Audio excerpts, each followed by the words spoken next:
আসসালামু আলাইকুম। সবাই কেমন আছেন? আলহামদুলিল্লাহ আমি ভালো আছি। আবিহা কুকিং হাউসের পক্ষ থেকে সবাইকে স্বাগতম। আজকে বানাবো মচমচে লাউ ভাজা। অনেকভাবে লাউ খেয়েছেন, একবার এভাবে মচমচে লাউ ভাজা খেয়ে দেখুন, খুব সহজে বানিয়ে নেওয়া যায়। এটা বানানোর জন্য আমি এখানে অর্ধেকটা লাউ নিয়েছি, একটার 4 ভাগের অর্ধেক আমি লাউ নিয়েছি। আপনারা আপনাদের পরিমাণ মজে লাউটা নিয়ে নেবেন। এখন আমি একটা পিলার মেশিনের সাহায্যে লাউয়ের খোসাটা পাতলা করে ছাড়িয়ে নেব।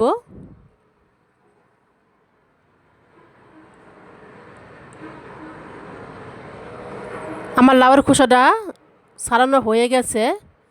দেখুন কত ফ্রেশভাবে খোসাটা ছাড়িয়ে নিয়েছি। এখন এই বোটের অংশটা আমি ছুরি দিয়ে কেটে ফেলে দিব।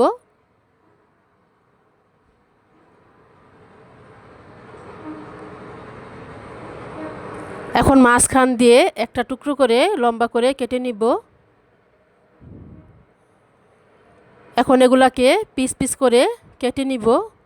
লাউ দিয়ে তো অনেকভাবে রেসিপি খেয়েছেন, একবার এভাবে মচমচে লাউ ভাজা খেয়ে দেখুন, খেতে খুবই টেস্টি হয়। গরম ভাতের সাথে খেতে তো দুর্দান্ত হয়। আমার লাউগুলো কাটা হয়ে গেছে, দেখতেই পাচ্ছেন। আমি কতটা পাতলা করে কেটে নিয়েছি দেখিয়ে দিচ্ছি। দেখুন কতটা পাতলা করে কেটে নিয়েছি, বেশি বাড়িও হবে না, বেশি পাতলাও হবে না।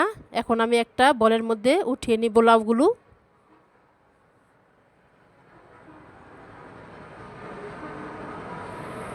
আমার উঠানো হয়ে গেছে লাউগুলো। আমি এখন ধুয়ে 5 মিনিট পরে ফিরে আসছি। আমার লাউগুলো ধুয়ে 5 মিনিট পরে ফিরে আসলাম। এখন এর মধ্যে আমি দিয়ে দিব সামান্য লবণ, আর দিয়ে দিব সামান্য হলুদের গুঁড়ো। এবার ভালোভাবে হাত দিয়ে মাখিয়ে নিব। এভাবে করে লাউয়ের ভাজাটা করলে খেতে খুবই টেস্টি হয়। আগে একটু লবণ দিয়ে হলুদ দিয়ে মাখিয়ে রাখতে হবে 5 মিনিট। আমার মাখানো হয়ে গেছে। এখন এটাকে আমি সরিয়ে নিচ্ছি। আমি এখানে একটা প্লেট নিয়েছি, এর মধ্যে দিয়ে দিব হাফ কাপ পরিমাণ বেসন। এবার দিয়ে দিব হাফ কাপ পরিমাণ চালের গুঁড়ো। চালের গুঁড়োটা দিলে মুচমুচে হয়, অবশ্যই চালের গুঁড়োটা দেওয়ার চেষ্টা করবেন। দিয়ে দিব লবণ। লবণটা একটু বুঝে দিতে হবে, আমি লাউর মধ্যে লবণ মাখিয়ে রেখেছি। দিয়ে দিব হাফ চামচ হলুদের গুঁড়ো। দিয়ে দেব হাফ চামচ মরিচের গুঁড়ো।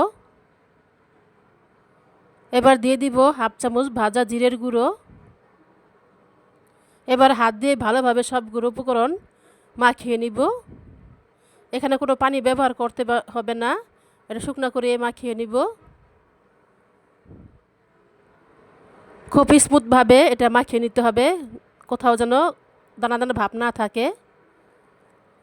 আমার মাখানো হয়ে গেছে দেখুন। এখন এর মধ্যে লাউ দিয়ে দিব। আমি এখানে 1 পিস লাউ নিয়েছি। ভালোভাবে উপর নিচ করে ভালোভাবে হাত দিয়ে চেপে চেপে মিশ্রণটা মিশিয়ে নিব। দেখুন কীভাবে চেপে চেপে মাখিয়ে নিচ্ছি। রেডি হয়ে গেল আমার একটা লাউ কুট করা। এভাবে করে আমি সবগুলো লাউ কুট করে নিব।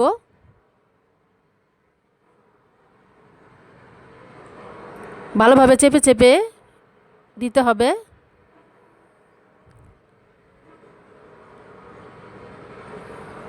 রেডি হয়ে গেল আমার সবগুলো লাউ কুট করা, দেখতেই পাচ্ছেন। এখন আমি এগুলো ভাজার জন্য রান্নাঘরে চলে যাচ্ছি। আমি এখানে একটা প্যান বসিয়ে দিয়েছি চুলার মধ্যে, অল্প তেল দিয়েছি। এটা ভাজতে বেশি একটা তেলের প্রয়োজন হয় না, অল্প তেলেই সুন্দরভাবে ভাজা হয়ে যায়। তেলটা হাই হিটে ভালোভাবে গরম করে নিতে হবে। এরপর মিডিয়াম লো আঁচ রেখে এক এক করে লাউগুলো দিয়ে দিব।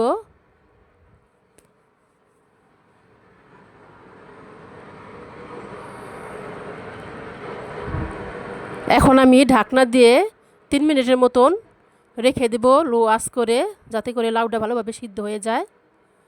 3 মিনিট পর ফিরে আসলাম। দেখুন কালারটা একবারে চেঞ্জ হয়ে গেছে। আমার নিচের পিঠটা হয়ে গেছে, এখন আমি উল্টিয়ে দিব। দেখুন কত সুন্দরভাবে নিচের পাটটা ভাজা হয়ে গেছে। এভাবে করে লাউয়ের ভাজা আপনারা বানিয়ে খাবেন বাসায়। খেতে কেমন হয় অবশ্যই কমেন্ট করে জানিয়ে দিবেন। যারা কখনো লাউ খেতে পছন্দ করেন না তারা এভাবে যদি লাউ ভাজা খান, এর স্বাদ কখনোই ভুলতে পারবেন না।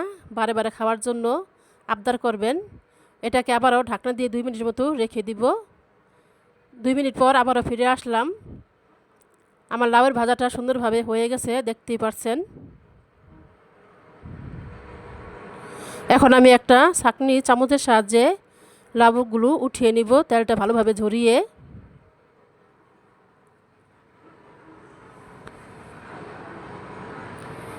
অল্প তেলেই লাউ ভাজাটা সুন্দরভাবে হয়ে যায়, বেশি একটা তেলের প্রয়োজন হয় না।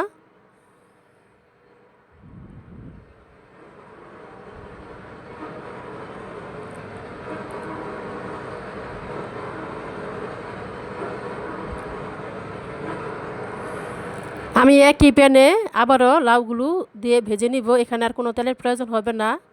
প্যানে যেতটুকু তেল আছে সেই তেলটুকু আমার ভাজা হয়ে যাবে। রেডি হয়ে গেল আমার লাউ ভাজা। দেখুন কতটা মুচমুচে হয়েছে, শব্দ শুনে বুঝতে পারছেন। এভাবে লাউ ভেজে খাবেন, এটা খেতে খুবই দুর্দান্ত হয়। শুধুও খাওয়া যায়, আবার ভাতের সাথেও খাওয়া যায়, গরম গরম ভাতের সাথে খেতে খুবই টেস্টি হয়। আপনারা অবশ্যই একবার হলো ট্রাই করবেন। আমার এই আজকের রেসিপিটা যদি ভালো লেগে থাকে তাহলে একটা লাইক, একটা সাবস্ক্রাইব দিয়ে পাশে থাকবেন। আসসালামু আলাইকুম, সবাই ভালো থাকবেন। আল্লাহ হাফেজ।